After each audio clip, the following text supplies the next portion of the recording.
Welcome, welcome. Got a bit distracted there. I'll tell you why in a short while. But I always start the show with a distraction. It feels like I always have something. You know, I never pressed record either. Yeah, I have a lot to learn about hosting a pre-show and then going into a show. But let me know if you can hear me and see me just fine in the YouTube chat. And if you're new around here, just be sure to add at here to record at the start of any messages so I can see it nice and clear on my screen here. And then I can answer any questions. We don't have anything huge planned for today's live stream. So I'm sort of going to be sitting here for the next 60 minutes or so, answering any questions that pop up. If it's about ATEMs, about HyperDecks, about H2R graphics, H2R gear, any of the H2R suite of applications, what I've been up to the last few weeks, what I plan to do for the summer, or, you know, just general life things. Send those questions my way, and I'll be happy to answer them for sure. Let's see who is here. Oh yeah, and like I said there, welcome. No, I'm confused. Why isn't that working? Oh, I didn't press the button. So you got a question, tag here to record, and I will hopefully get you an answer. I said hopefully there because I might accidentally skip your question. Hello, off air with Jez. Good to have you here. And hello, your name is formatted weird on my computer here. Yep, Christoph. Good to have you as well. Germany. It's nice to see a few people always tuning in from Germany. I guess this is the perfect time of day for all of us here on Central European summertime. Another person that I guess is in the same time zone as Italy, all in the same time zone. Not sure. But nice to have you here either way. And always good to have Eric here. Nice to see you in the chat. And audio and video is good. Excellent. All working fine. Great. I think I've, as always, changed things since the last time I live streamed. I don't always intend to, but I end up doing it. So here we are. Looking good and sounding good. Thank you so much. Hello from Copenhagen. I don't think I have had too many people joining from Copenhagen before, so nice to have you here. I'm not too far away from Copenhagen, just across the bridge and up a little bit more, so far enough, I guess. And Go Web Technologies, nice to have you here too as well. A few other people there I missed, apologies. Florida is Cast Create, David as well, and Alex from the Netherlands, and hello from Germany, Morton. I'll just be tagging some of these questions that you throw my way so I can get to them throughout the show here. But G asks, what cameras are you using and which lenses? Good question. Let me see if I remember all the lenses. I remember all the cameras. So the main one that I use currently is the Blackmagic Studio Camera 4K Pro, which is what you're looking at right now. It's behind the teleprompter. And on that, I have, let me see if I can remember. I have two fixed lenses, and one of them's a 15, and one of them's a, not 15, 25 maybe. And I think that the 25 is on there, if I'm not mistaken. No, it must be. Yeah. Anyway, it doesn't matter. So that's the combination there. Maybe. Overhead, I have another camera. This is the GH5 that I'm using overhead, and it has one of the stock lenses on that.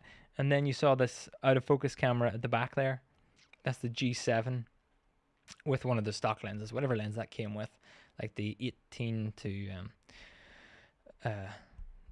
or the 12 to 85 or something like that. I'm not really good at remembering the lens numbers, but if you ask me on email, I'll be happy to look up exactly the ones I bought, and I can send you the links to all of those. So that somewhat answers your question. Thanks for it. Alvin here says, I use H2R graphics, H2R gear, and H2R layouts on live streams over the weekend. Very happy with those tools. Excellent. You did the full triple performance application. Happy to hear that. H2R gear to plan, H2R layouts to create the layouts, and then H2R graphics for the graphics. I love it. Happy to hear that, Alvin, that everything worked pretty well for you. if you have any findings or any feedback or any thoughts about that, do send me an email about it, and we can definitely figure those out for sure. Morton here with a question as well. Do you have the definitive settings guide for the Ultra Studio 4K to work with H2R graphics, single or dual link? Oh, definitive guide. That would be a good idea to do, actually. I did create a guide on H2R graphics. Let me just launch my screen share here. So if you are ever looking for help with H2R graphics, you can go to, let's see, will this work? I can go into SuperSource instead. You can always go to docs.h2r.graphics, and then in there I did make a guide on how to use it with OBS or with the ATEM, but I'm not sure I ever put anything in there about Ultra Studios. And I don't have the 4K Ultra Studio, but I do have the HD version as well, so it would be something definitely to add. But I guess I don't have a definitive guide on that just yet. Interested to hear though if you have any issues with it in particular. So the Ultra Studio 4K, to work with that in single or dual link mode, what kind of applications are you thinking about using? I find that's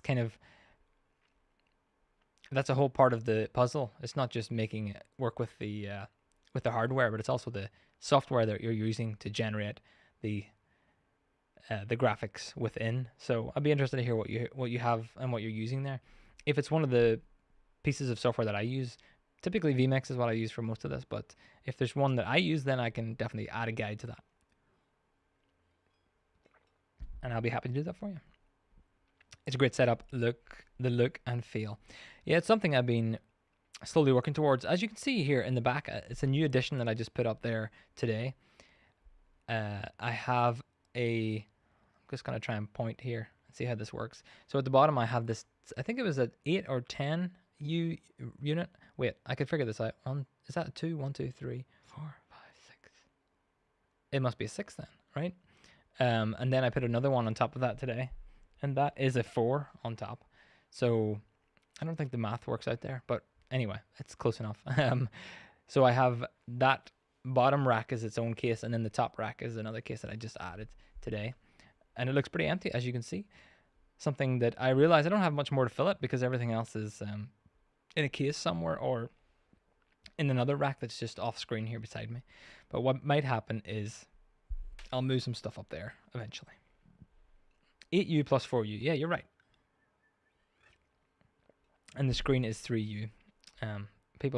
It's always nice to see people helping me whenever I get my maths wrong. Yes, the screen is 3U. But doesn't that make for 7? 3? Oh, yeah, okay. What you can't see because it's out of focus, what I could see whenever I turn my back there was I left some gaps. Yeah, Emerald, you've got quite the eye for it. 8U plus a 4U, absolutely. I left some space just to move some cabling around, and it's on my small screen here, it's kind of hard to see that, but if you have it big, you can see that.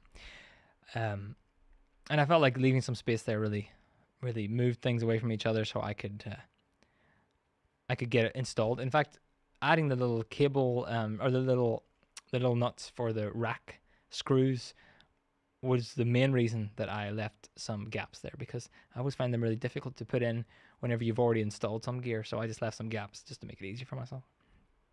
I should get one of those little tools that makes it easier.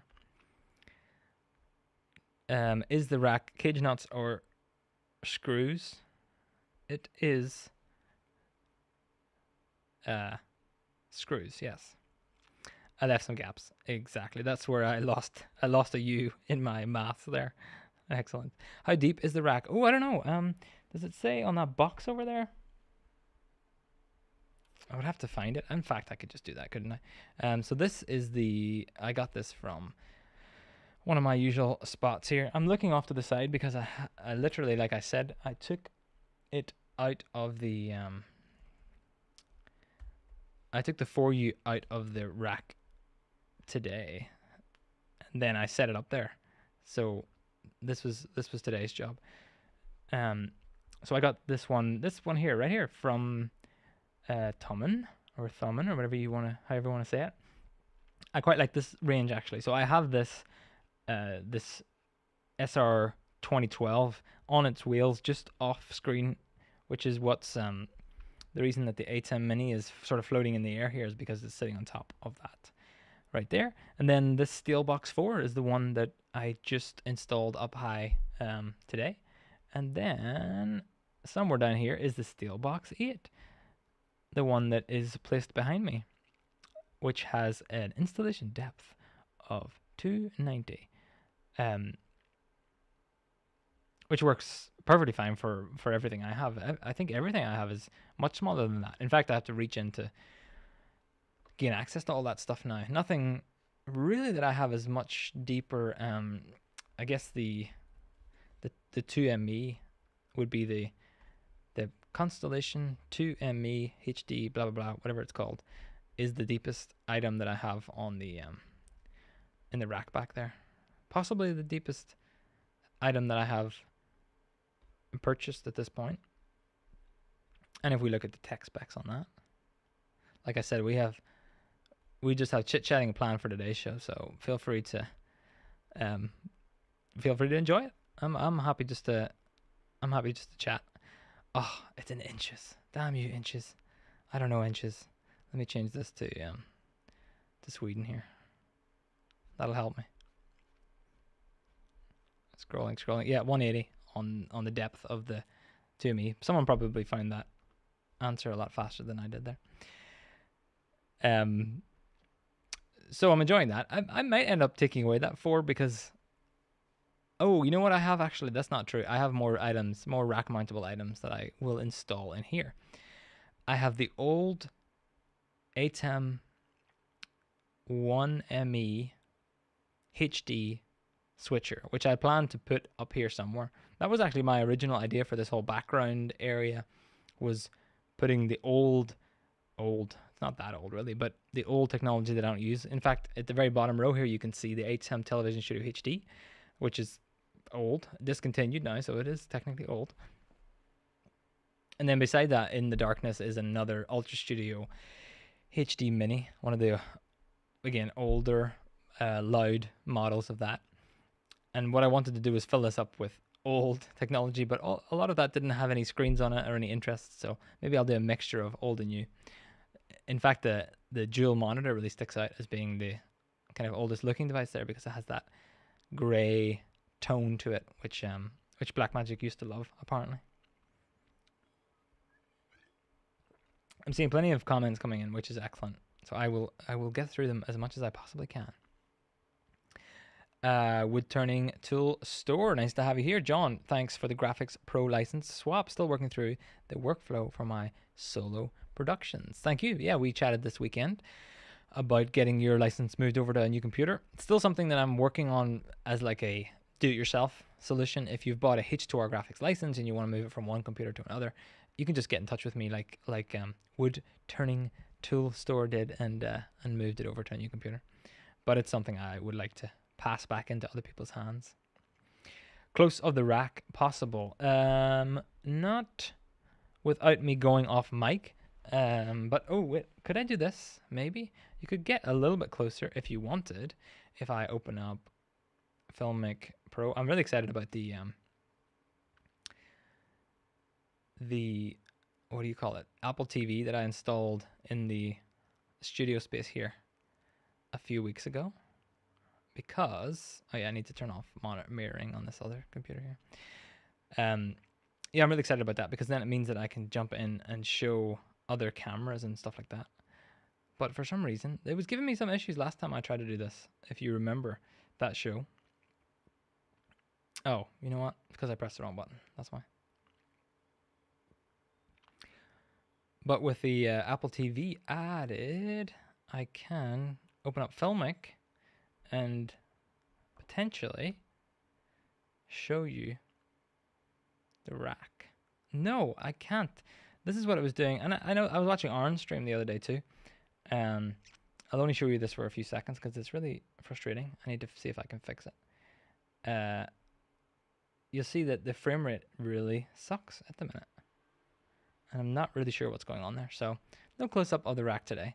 But maybe whenever I flesh it out a little bit more, I will show you Just stopping mirroring over here. I will show you the rack for sure. No problem there. It's just changing constantly, and the 2ME is going to be integrated in the whole setup pretty soon. It's actually not being used at all today, other than to play a video on a loop in the background and show a multi-view, as you can see there.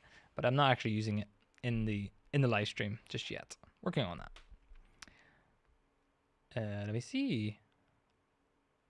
Here's another maybe question. Yes. Do you know for what reason H2R Extreme records low quality files?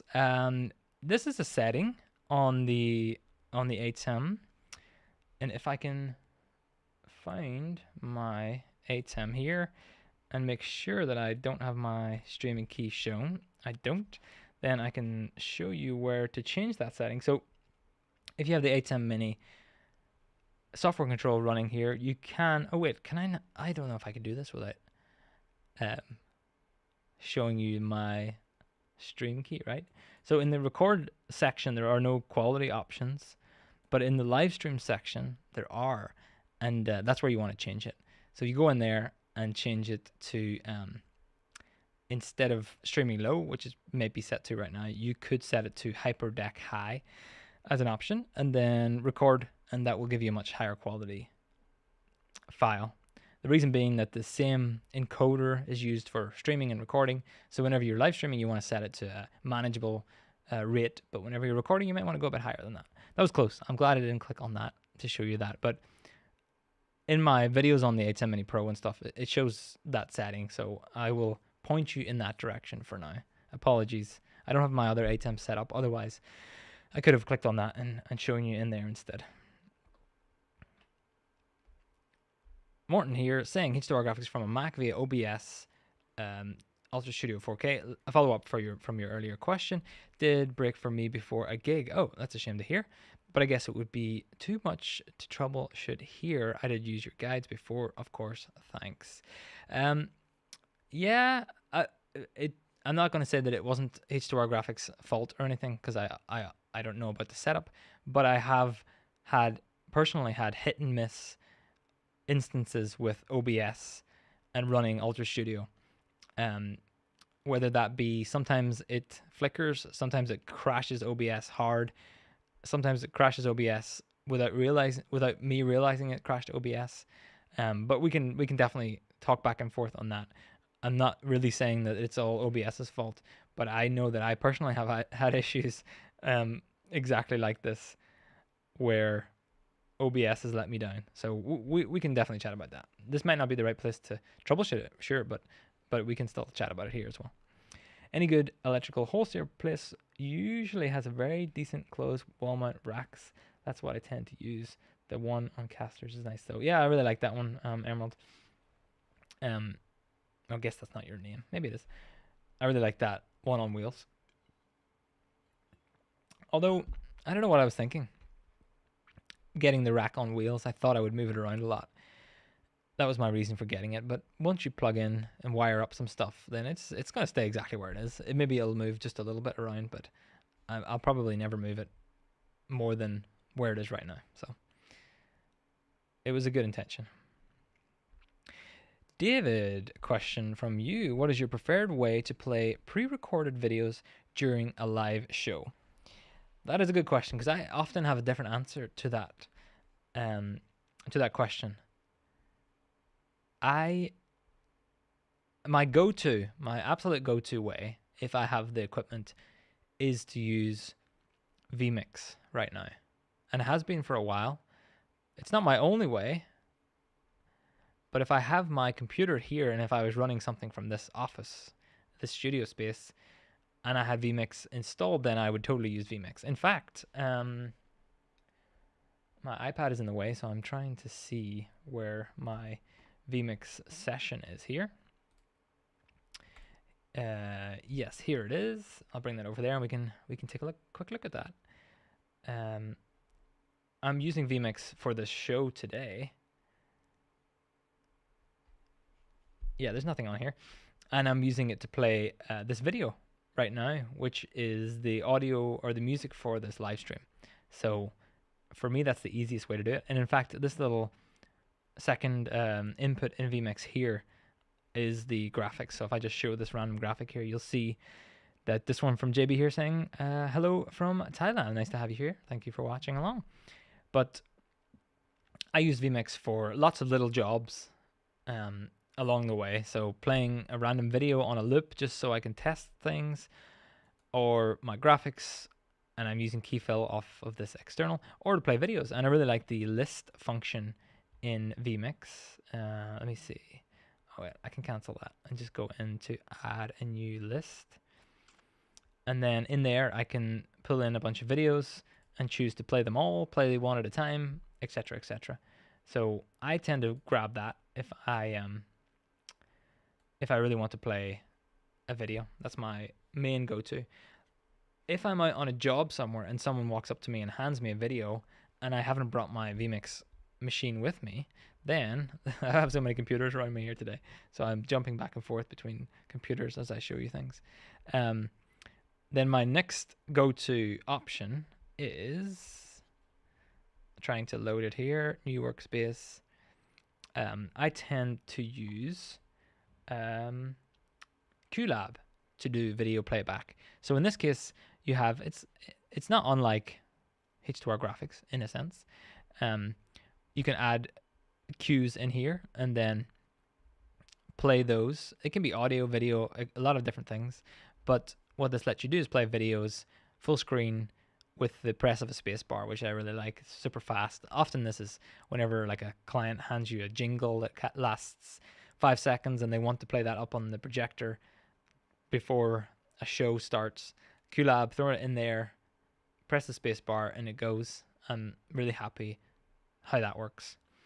And then option number 3, which I've used plenty here in the studio, is with PlayOutB on a Raspberry Pi, and then I run that into like an input or an input on my ATEM Mini Extreme, and it's often I use that for like a looping video. So maybe I just want my test clip, the little talking head John, to play on a loop forever. Then I'll just load that in there, press play, press loop, and just let it run. Long answer to a short question about my preferred way to play videos. If anyone here in the chat has other options out there, like MIDI, I've used in the past just in testing mostly here, but it works really well for video playback on a Mac. What else? There's so many options these days. So if you have any good options, shoot them in the chat there, and we can all try them out and do. One thing to do someday would be interesting would be get all these applications and maybe come up with some test criteria and see which one does the best. A little shootout for video playback.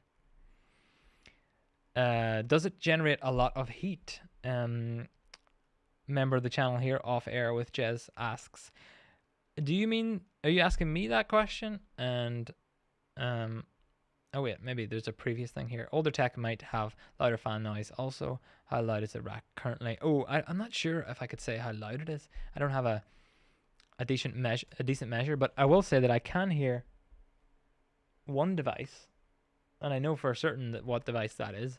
I actually have 2 HyperDeck Studio HDs. There's one off down there, and there's one right there playing back a video, and that's one of the older ones with the loud fans that I really should replace.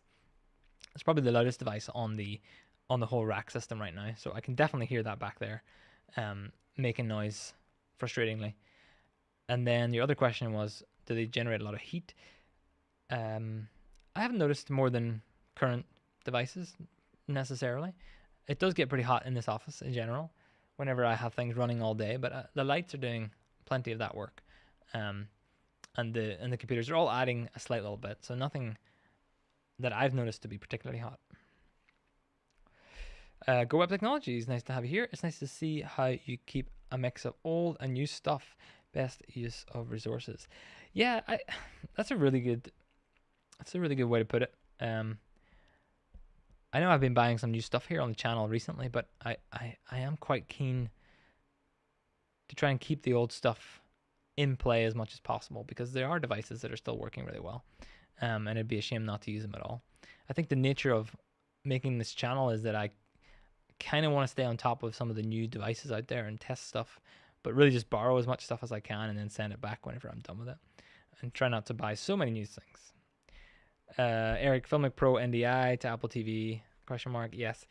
Yeah, I don't have an NDI player on the Apple TV right now, so I can't try that out, unfortunately. But I really want. It worked well. The Apple TV AirPlay mirroring solution worked so well on day 1, and then it broke on day 2, and it never worked again, which is a shame. So we'll see. Yeah, maybe I can get that working again by updating something. Question here from the On Marketing group. Excuse me. Have you found a solution for rotating one of the ATEM SDI outputs to a portrait-orientated monitor? That is a good question.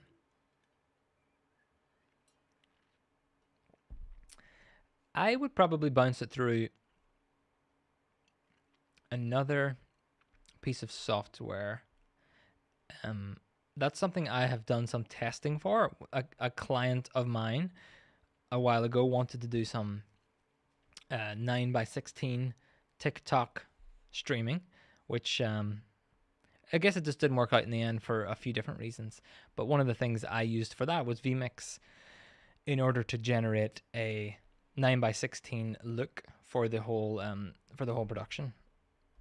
It worked really well, actually. Let me see if I have a photo of that somewhere. But I was pretty happy with how it all worked, and vMix really did a lot of the work for me there, because I don't think I would have had the hardware to do that sort of rotation, but vMix made it really easy.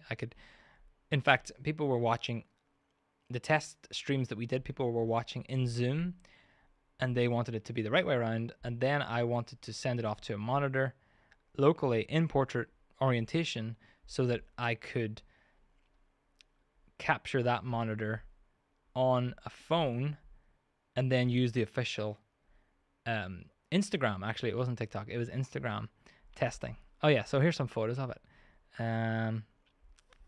I'll show them to you right in 1 second whenever I have them full screen here. There we go. So what you can see here in this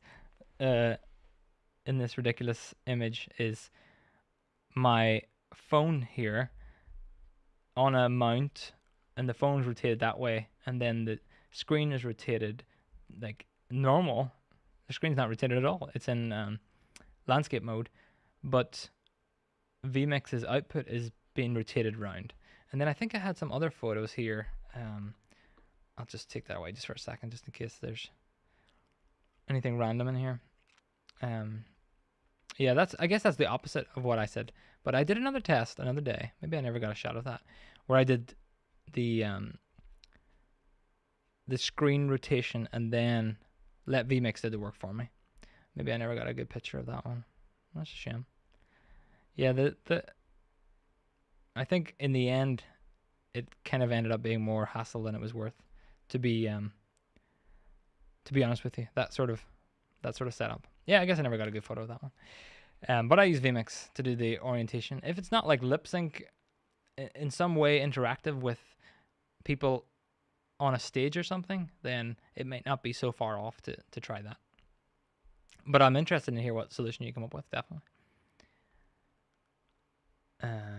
Getting way behind here because I'm chit-chatting too long about rotating screens. Julian, good to have you here. I had a big gig with lots of network problems. Oh, that's a shame. What is the best solution that can do 4G bonding? Not like the LiveView Solo. Provide internet connection via RJ45 and maybe 2 4G keys. Ooh. Any reason why you don't want to use the LiveView? Oh, because you don't necessarily want to send a video signal. You want internet. That's not something I've personally had to deal with. I've definitely used the LiveViews before with the bonding to send off a stream, and it works really well. And then on those, in those circumstances, all internet connections weren't going through the same connection. Everything else was separate because you don't really want to mix that and get in the way. There are some modems. I think you can get some little travel modems where you can attach different. You can bond 4G together. That must be a thing. I'm sure that we've used those before, but I typically would have used the live view for its purpose to send the video, and then whatever Wi-Fi was available around just as like the remote, making sure everything's working okay, watching back the stream even in low quality. Because if you're trying to push video out of a building, then that becomes the priority for a connection, and getting a live view for something like that makes a lot of sense. Oh yeah, Go Web Technologies says shuttle as a play out device. I don't. I personally don't like using HyperDecks for playout if I am a playout operator on a job. That would be the last device that I would choose, because a lot of the jobs that I've done where I am the playout operator, the playouter, whatever that job title is, things often happen very last minute, where someone is filming something at the start of the show that needs to be played at the end of the show, or a small a small change needs to be made because a piece of video was broken, or anyway, there's lots of variables that happen during a live show, as you well know, if you've done this kind of stuff.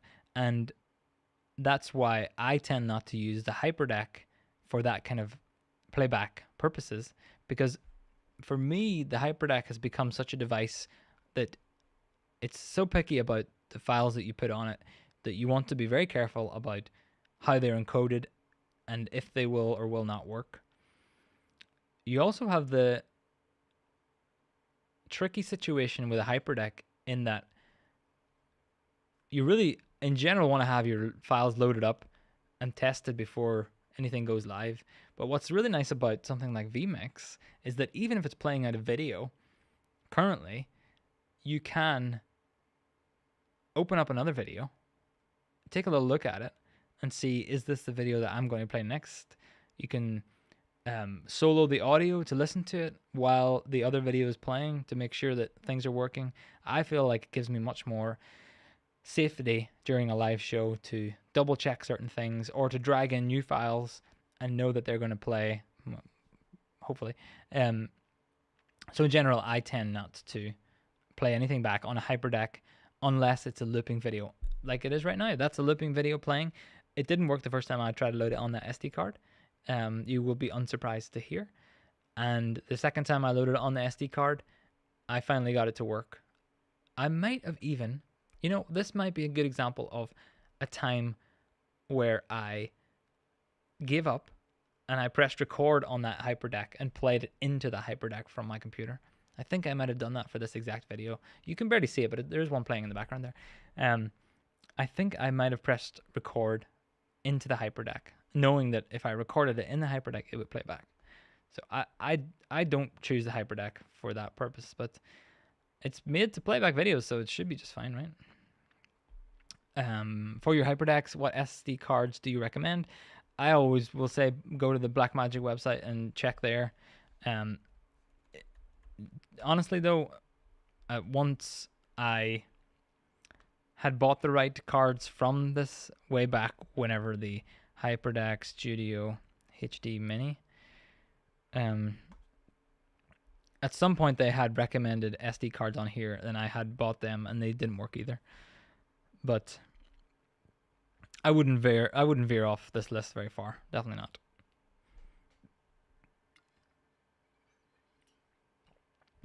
So stick with what they recommend, and if they don't work, then that would be a shame. Doug, nice to have you here. These days I use HyperDecks almost exclusively to do video playback. Interesting. Yeah, I can see why. I mean, it's a device made to play back videos and record videos, so that makes sense. But if I'm the video operator, I wouldn't be happy to get the HyperDeck if things are changing. If all the files were sent to me a week in advance and I could check them all, re-encode them all, make sure they all play back, set up some sort of list in there, then I'd be happy. But being able to just, like in the HyperDeck, this is a question for all of you watching, if you know the answer to this, but in the HyperDeck, I don't believe there's a way to say play these 4 files and stop. I out of the box. I don't think there's any way to do that unless you use something like Companion on top. Unless I'm mistaken. I'm happy to be wrong about that. But that's a very common use case. Play these 3 files and then don't play anything else. And something you can do in many other software-based tools to do that. Lindhage, a fellow Swedish resident here, reminding me of tonight's most important question. How are you going to celebrate Midsummer? Well, this Friday is a national holiday here and in many countries that also celebrate that. How am I going to celebrate it? Oh, just at home with, with all the usual food and drink. Looking forward to it. Thanks for asking. The on-marketing group here. Hi, John. It's a very clever, a very crafty solution. Interesting. That would be to add remote panelists to an in-person panel so that the in-person audience sees the panelist. It's the only solution you find was the AJA ROI. I haven't seen that one. Or maybe I have. I just haven't recalled it. AJA ROI. STI scan converter. Oh, okay, yeah, one of their devices that looks a bit like that. If that's the one that you were pointing at. Yeah, that's a bit of a. I'm just gonna get that comment back up again. I wanted to see what you said there. Add remote panelists to an in-person panel. Okay, got it. So you'd put like a TV in portrait mode with the panelists on there. That'd be fun. I would like to see that in action. I'll bet that the lip sync, while it would be great to have it perfect, I bet that the lip sync wouldn't matter too much at a distance if you were watching a panel on stage and one of them was on a screen and their lips were just a little bit off. It may not be too bad if you have to bounce through software and turn it around. Although in vMix, if I was going to use something like vMix, no, I don't know. I don't know if I recommend that. I'm going to take all that back. Let me know what you come up with, though. For reliability, mobile internet, take a look at the HyperDeck Link Pro. That's a answer to Julian's question earlier. So that'll be something to check out for sure. And Julian here saying, I have found the solution to make the 3-hour live stream without cutting, but for the next time, I want to be a more reliable solution. Yes, you definitely want to trust the for a long production like 3 hours. Well, any production really, but something's going to last for a couple of hours. You really want to know that it's going to last and not fall apart.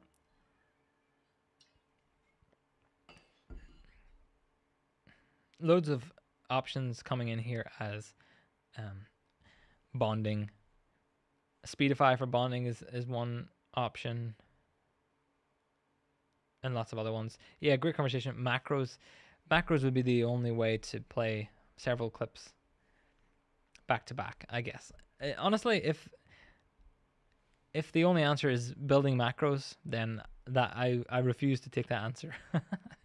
Because if you've ever tried to build a macro during a live stream, like for example, somebody wants the 16 or the SuperSource box to be a little bit different, and you want to program that as a macro, and you're also cutting a show at the same time. Yeah, macros are always drive me a bit crazy as the only answer. Chuck says, we do the panelist ideas all the time with a Zoom meeting for the panelists, and Mixman is back displaying them from gallery view together and pin screen per person as they talk. Yes, perhaps you missed the start of that chat if we're talking about the same thing here, but the question was showing the panelist on a monitor that's been rotated around into portrait mode, and then you want to take that panelist from something like Zoom, show them on that screen, and then turn them around so that they're pointing the right direction. So that was the specific thing to solve there. And side note from Chuck here, we have Zoom 1080p enabled on enterprise accounts. Very nice. I would like to get that done on my account, but I don't have one enterprise account. Keith here. With Mix Effect, you can change cards and choose a HyperDeck file, but only macros will give you full control of exactly what clip, unless you put them on a separate disk. Maybe there's I'm sure I've seen out there already, but maybe there's a little application, you know, H2R, HyperDeck controller that I can spin up, and the only thing it lets you do is, well, press play, of course, but create lists, because I like that. So I'll think about that. Maybe, probably not, but I need another application to build. Take care. Been great chatting. Yes, it has been great chatting. What time is it now? Oh, it's already 7:40. So we had today. I don't know if my my people are still around in the Zoom call. Maybe things have disappeared, but we had a pre-show hangout with members of the channel. So if you are a member of the channel, then always good to have you as a member. And we did have a little Zoom call before the show. I'll not cut to or anything, just so you know, keep those members anonymous for now. I can see here one of them laughing off screen there. But it was a fun way to chat. The reason that I bring it up is because the show started with me confused because I left it to the last 20 seconds before I said, oh yeah, I gotta go do this show now. And Randy, good to have you here as well. Yes, I see you on the chat there, so nice to have you in the pre-show hangout. But I bring it up because it's time to pop into the post-show. Now the post-show will be right here on the same live link on YouTube, but if you're watching on demand, then the post-show is for members only, and you can always join the channel, the link below, all that good stuff. But I'm going to do a nice little seamless jump to the post-show while I grab some water and play some music for a few seconds, and then stop and start the record. And I'll see you in a few seconds. All right. You can look at this other camera for a short while.